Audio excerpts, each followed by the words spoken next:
Perolehan suara yang benar adalah perolehan suara Insinyur Haji Joko Widodo dan Profesor Dr. Honoris Causa Kiai Haji Ma'ruf Amin sebesar 63.573.169 suara atau 48%, dan Prabowo Subianto Haji Sandiaga Salahuddin Uno sejumlah 68.650.239 atau 52%. Menyatakan pasangan calon presiden dan wakil presiden nomor urut 01 Haji Insinyur Joko Widodo dan Profesor Dr.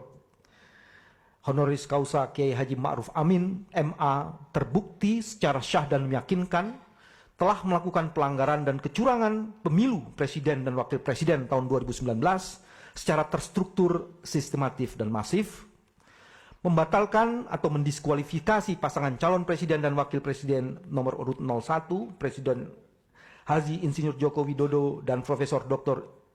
Honoris Causa Kiai Haji Ma'ruf Amin MA sebagai peserta pemilihan umum presiden dan wakil presiden tahun 2019, menetapkan pasangan calon presiden dan calon wakil presiden nomor urut 2 Haji Prabowo Subianto dan Haji Sandiaga Uno Salahuddin Uno sebagai presiden dan wakil presiden terpilih periode 2019-2024.